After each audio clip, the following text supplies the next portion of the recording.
Over a 30-year period, from 1914 to 1945, more than 100 million people will die in the bloodiest conflict the world has ever seen. June 28, 1914. An assassin takes down the Archduke of Austria-Hungary. The murder ignites a deadly conflict that quickly erupts into war. From the tangle of alliances, two sides emerge. Britain, France, and Russia become known as the Allies, while Austria-Hungary, Germany, and the Ottoman Empire form the Central Powers. Filled with a patriotic sense of urgency, men on both sides rush to join the fight. Hitler joins 1.5 million Germans marching towards the French border and the unified Allied forces. In the history of warfare, armies this large have never met in combat. 6,000 miles away, America has nothing to do with the war in Europe. They're in their own war with Pancho Villa.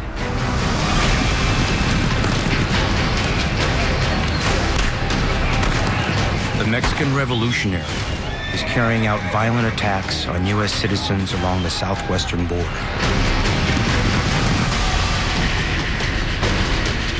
But he goes too far.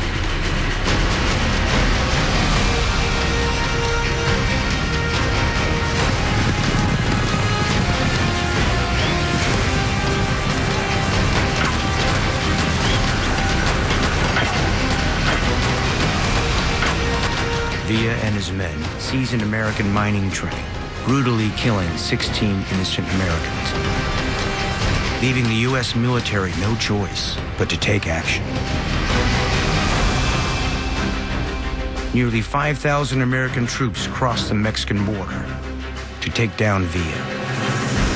But fighting a guerrilla force with a traditional army is next to impossible.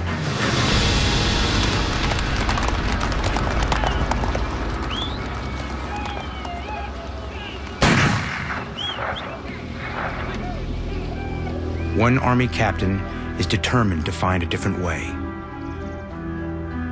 His name is George S. Patton.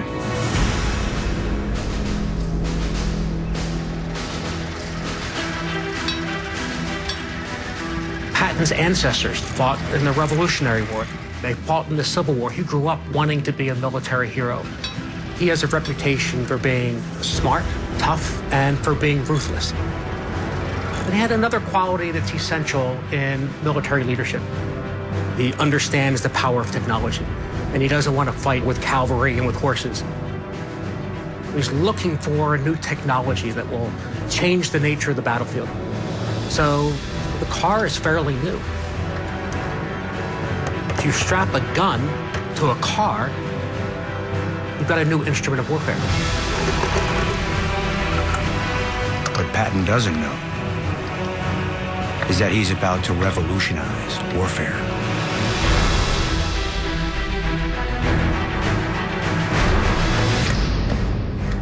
I think Patton knew only one direction, and that was forward. He had a lot of charisma. He was a very colorful leader. I thought he was very egotistical. And that's fine as long as you translate that into good leadership, but maybe a little bit over the top. Almost immediately, Patton is able to put his plan into action.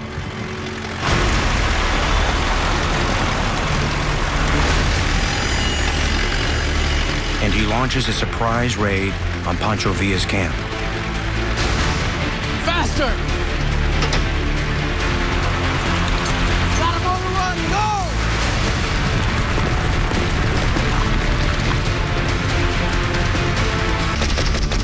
The bandits are no match for Patton and his mobile army.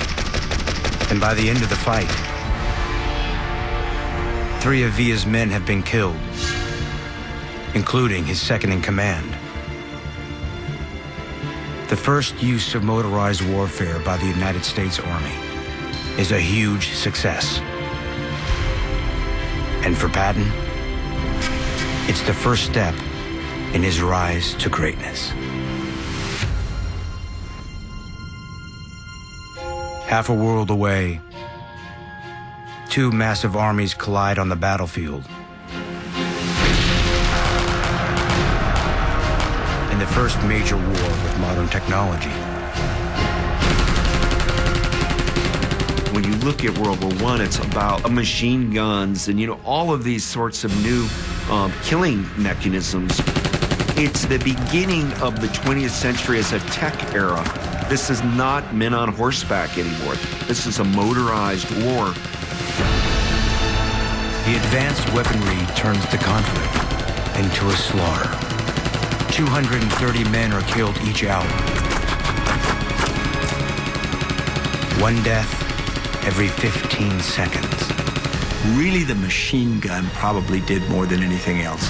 They found that if they dug even shallow trenches and used machine guns, a small number of troops could stop a large attacking force. And then both sides started to dig trenches.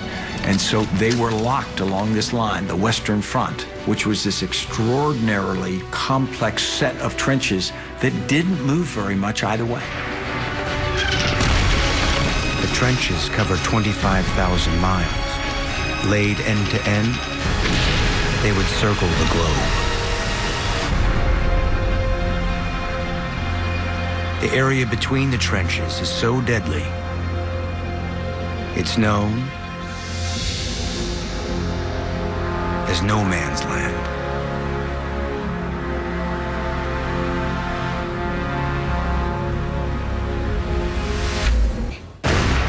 The world wars have begun, with Britain, France, and Russia squaring off against Germany and the Central Powers. Modern weaponry is causing mass devastation on the battlefields. And tens of thousands of soldiers are now living in overcrowded trenches. Very soon after the war began, both sides realized we can entrench, and the other side can't move us out. They can move us backwards a little bit, but only at horrendous cost. And as a result of this, the war just bogged down in the muds of northern France.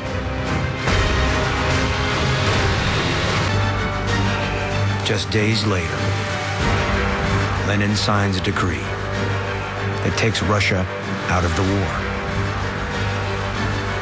The German plan works, bringing them one step closer to victory.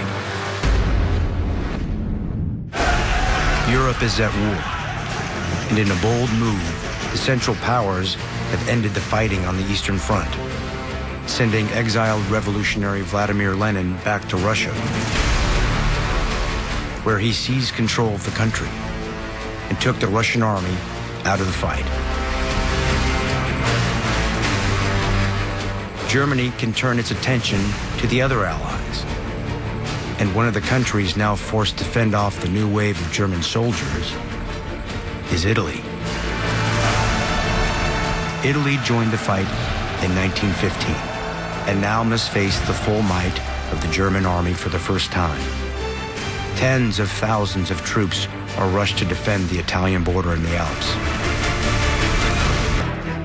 600 miles to the north, in Belgium, the British Army digs in.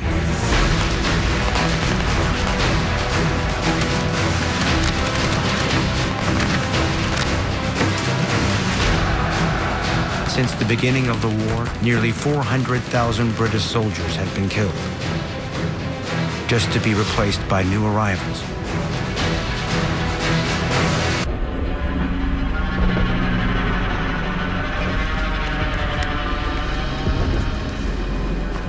The fight seems unending. Now. Until Germany unleashes a secret weapon. Incoming! Gas! Move! Move! Run away! Go! Go! Go! Get on!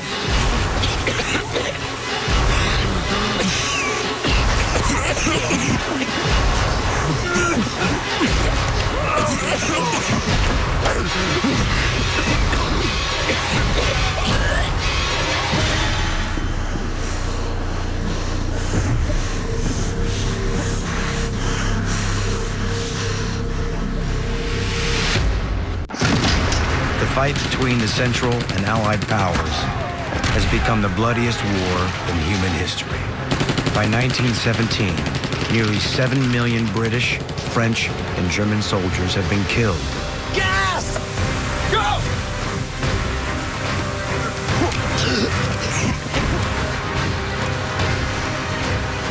It was a war of attrition. You had to kill as many of the enemy as you could so you could possibly advance. Chemical warfare just enabled that in a very horrific way. England and France are growing desperate for a way to alter the course of the war. So they look to the one country that could finally tip the scales in their favor.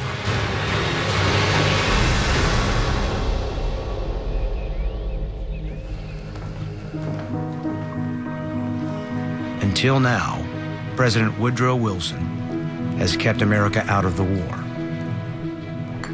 Wilson recognized that the American people did not want to get involved in a war, particularly if it's a war far away involving people and for causes that we had nothing to do with.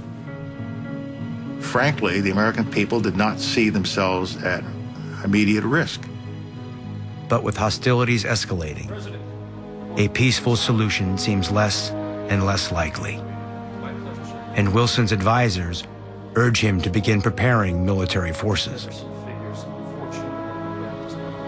Among them is the 35-year-old Assistant Secretary of the Navy, Franklin Delano Roosevelt.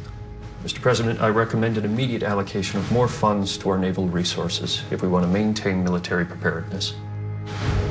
Wilson found himself being drawn closer and closer to war. In the spring of 1915, the British liner the Lusitania was sunk, and on board were over 100 Americans. Now, this was a big deal.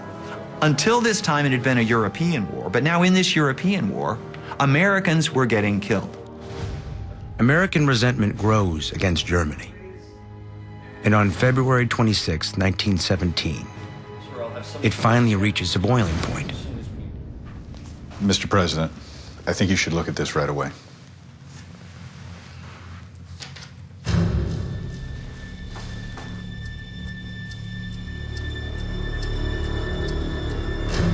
The United States intercepts a secret telegram from Germany, intended for the Mexican government, containing a shocking proposal.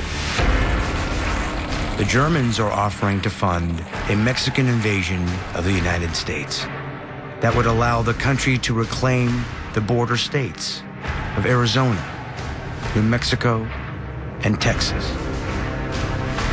The German ploy was preoccupy America with the war with Mexico, and therefore you'd keep them out of Europe.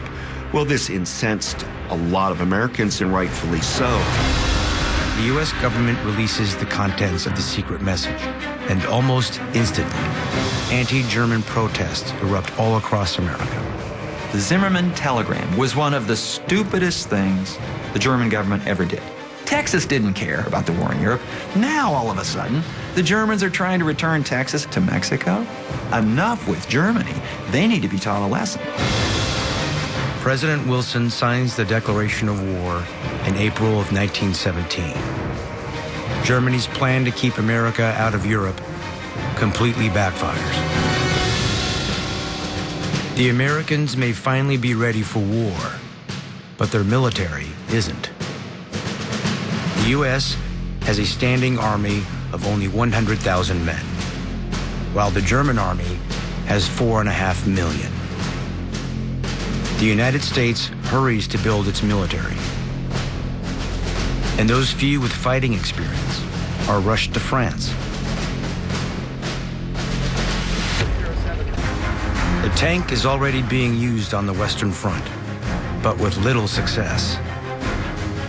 It runs out of gas too quickly, gets stuck in the mud too easily, and its sheer size makes it difficult to incorporate in military maneuvers. But where others see an insurmountable challenge, Patton sees a chance to prove that his tanks can break the stalemate. I think innovation comes between the ears. It's not about the gizmo. It's about how you think about using technology and so forth. You have to give credit to people like Patton that experienced World War I, that had been thinking about how to employ new things.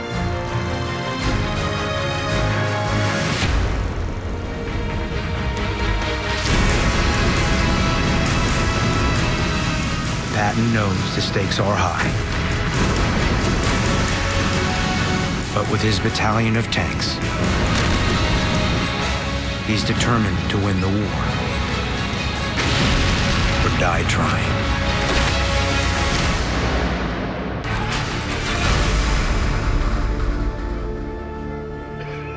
Things are ugly in World War I.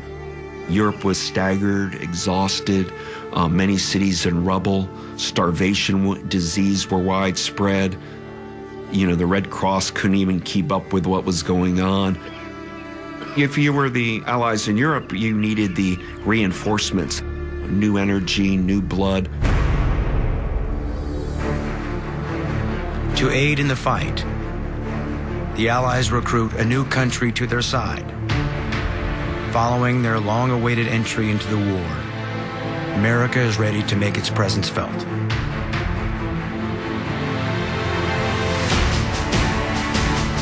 Their first major offensive is an attack on the Western Front, hoping to force the Central Powers out of their trenches and drive them out of France.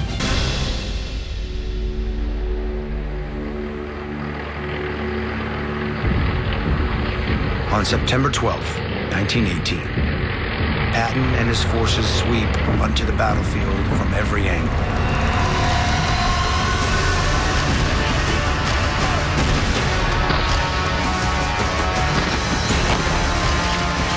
And the Germans hit back with everything they've got.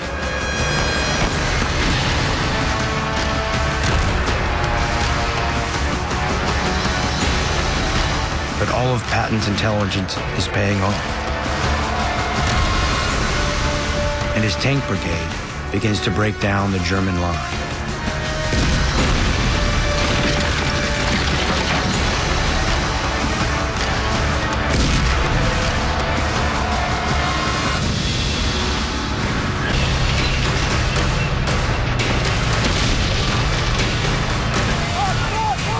The two men lead the Allies to victory as the German line crumbles.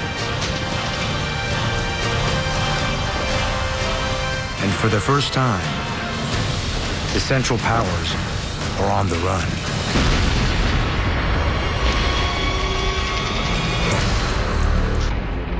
The Allies hit the Germans with a deadly new form of chemical warfare, mustard gas.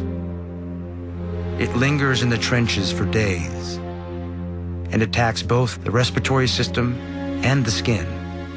Mustard gas affects the central nervous system. It creates mustard-colored blisters on the skin. It blinds people. It strips away the mucous membranes. It's incredibly painful and debilitating. And since it had no odor, by the time you realized that you had inhaled it and it was on your skin, it was too late.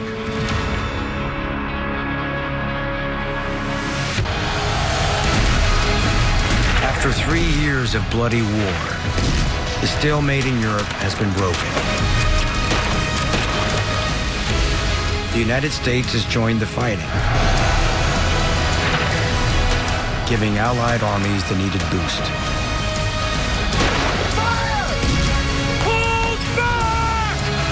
And driving the Germans back to their original defensive line in northern France. But the German army remains powerful, meaning the Allies have to act fast. MacArthur is determined to break through the line and surround the Germans in their trenches. Supported by George S. Patton and his battalion of tanks.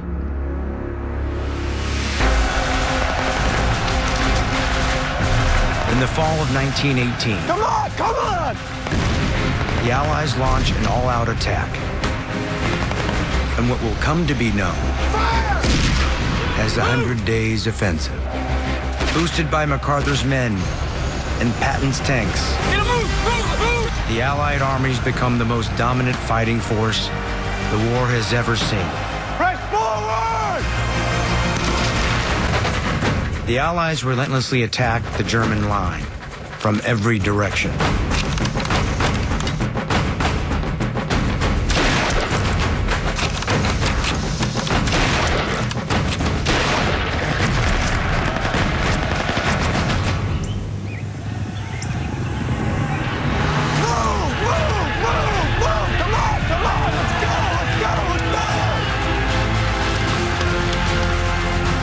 After months of fighting, the Allies finally break through,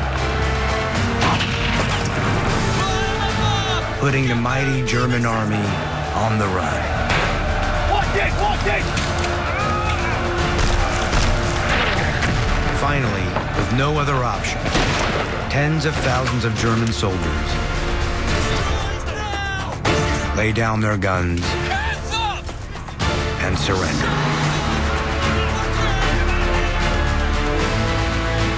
You look at the great leaders, these are men who understood the most important resource they had available to them to fight a war. Not the weapons, not the planes, not the tanks. It's the soldiers who get it done. And leadership is all about inspiring your soldiers to achieve a decisive win.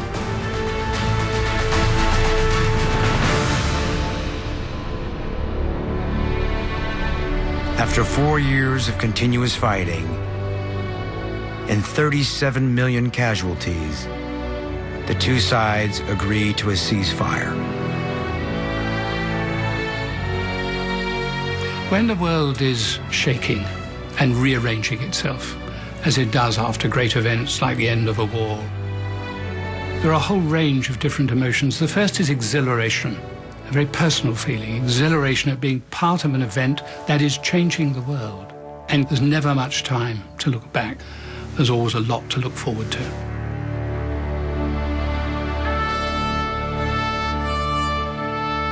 While most of the world celebrates the end of the fighting,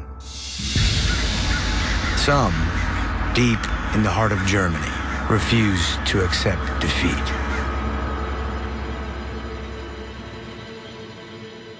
Hitler was wounded in a gas attack at the very end of the war, and he was then hospitalized, temporarily blinded. There are people who will be losing war against the Western armies. While he was in hospital, he was then told that Germany had lost the First World War. And that's a crucial turning point in Hitler's life. In Hitler's worldview, it was always dead or alive. Win or total defeat. For him, surrender was something un-German. You are a coward somehow if you surrender.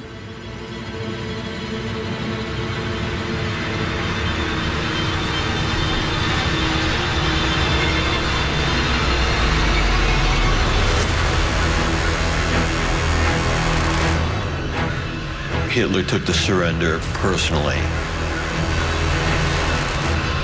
A personal, destructive blow to himself. He also took it as a mission in life to avenge and rectify this surrender.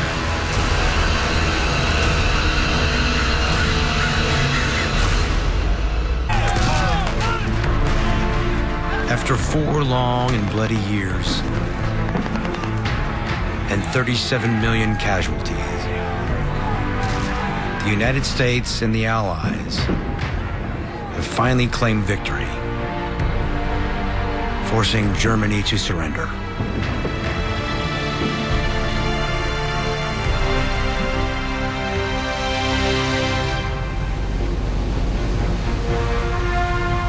But while the fighting has stopped, the pressure is now on the Allied leaders to come to an agreement, preventing war from ever breaking out again. As negotiations to secure the peace get underway in France, massive crowds greet the world leaders, including United States President Woodrow Wilson. Woodrow Wilson was the first president of the United States to spend anywhere near 6 months outside this country. And he felt that for him to send anyone else to negotiate the peace, it would not have been as well done. Wilson said, whatever happens with this settlement of this war, if it goes well, give me credit. If it doesn't, blame me.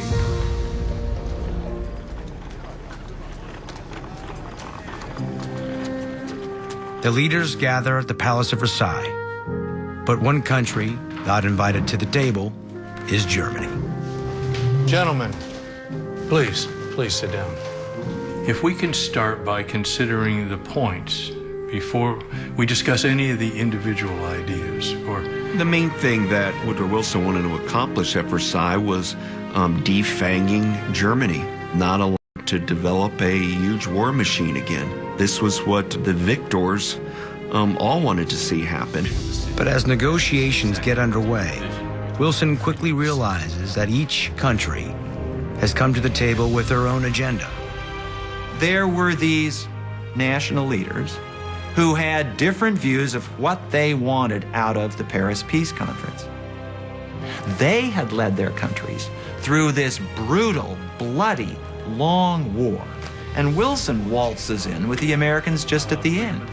So they had to listen to him, and Wilson could be kind of persuasive, but not that persuasive. As negotiations drag on for months, the talks fall apart.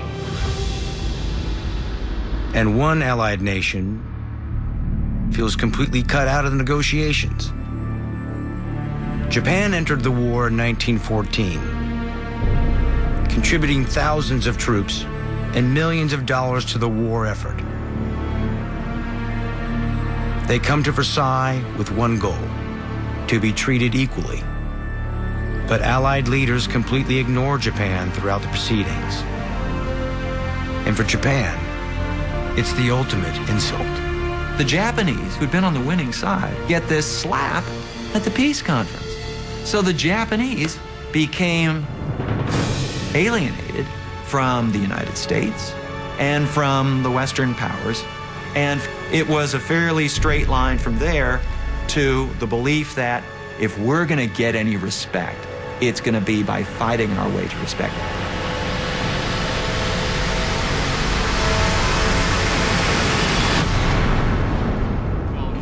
The attention shifts from Wilson's plan for a lasting peace to a plan focused on punishing Germany, forcing them to pay for the devastation they've caused. The reparations that were demanded of Germany were astronomical. It was a matter of, we're going to squeeze as much out of Germany as we can. Well, there was someone on the American side who said, we are making the next war inevitable. Wilson worked against that. Wilson wanted a somewhat more reasonable peace. And he wanted the Germans to feel that they had a stake in the continuation of the Versailles system. The problem with the treaty, as it was finalized, was Germany had no stake in that system and had every interest in overturning the system. Despite Wilson's best efforts, he is unable to convince the other allies to buy into his plan for peace.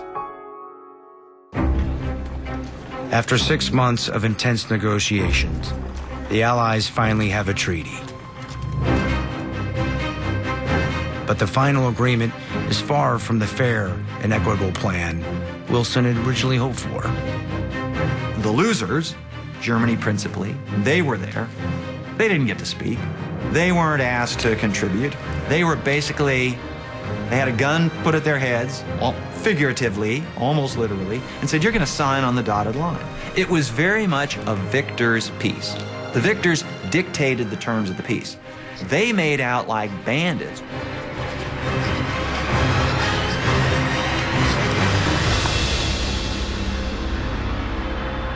Europe is finally at peace. But while most of the world celebrates, Germany is ordered to pay the Allies over $80 billion, the modern equivalent of nearly $500 billion, a debt they won't pay off until 2010. As a result, the government quickly goes bankrupt, leaving millions of Germans impoverished.